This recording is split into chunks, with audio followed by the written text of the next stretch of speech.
Let's cross over to Ediz Tiyansan. He's in Idlib province inside Syria and he joins us now live. Ediz, what are the latest developments then? It seems like the evacuations have been postponed yet again.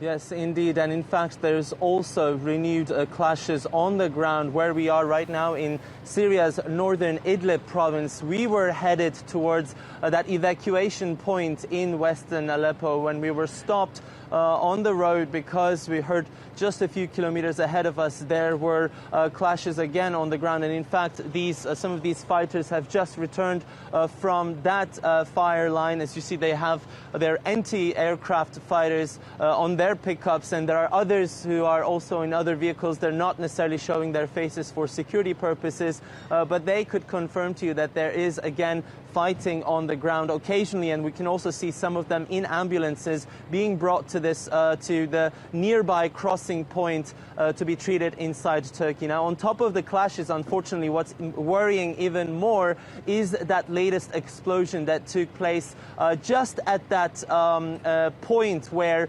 civilians are brought out of the enclave before they are shipped to western Aleppo or Idlib to their next destination. And we understand that the activists are saying that the explosion took place in a car park where dozens of buses are usually waiting to take these civilians.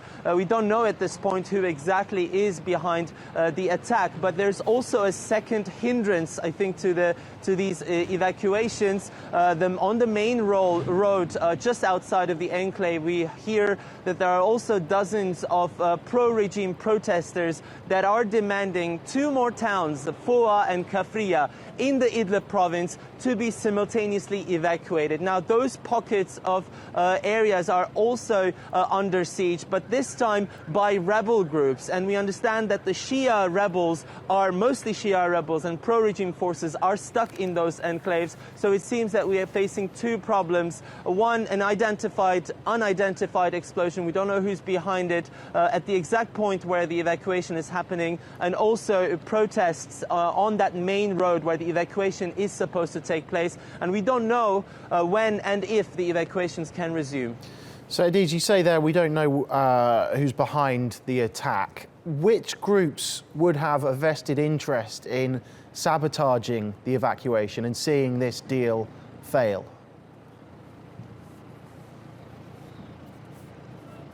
Well, we know from the previous attempts to evacuate those civilians, the first two attempts were unsuccessful. The first convoy that tried to leave on Tuesday night, remember, was turned back by mostly pro-regime allied Shia militia. We're talking about the Iranian-backed Shia militia on the ground. And a second attempt on Wednesday night as well.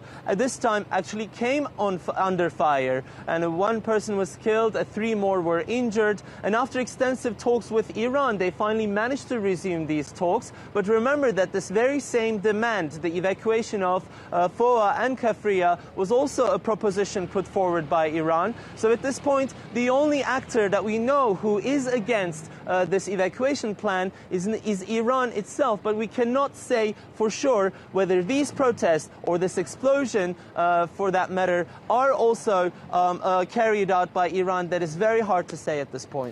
And indeed, you are there in Idlib, as you say, which is the destination for many of the evacuees. What awaits them when they get to where you are?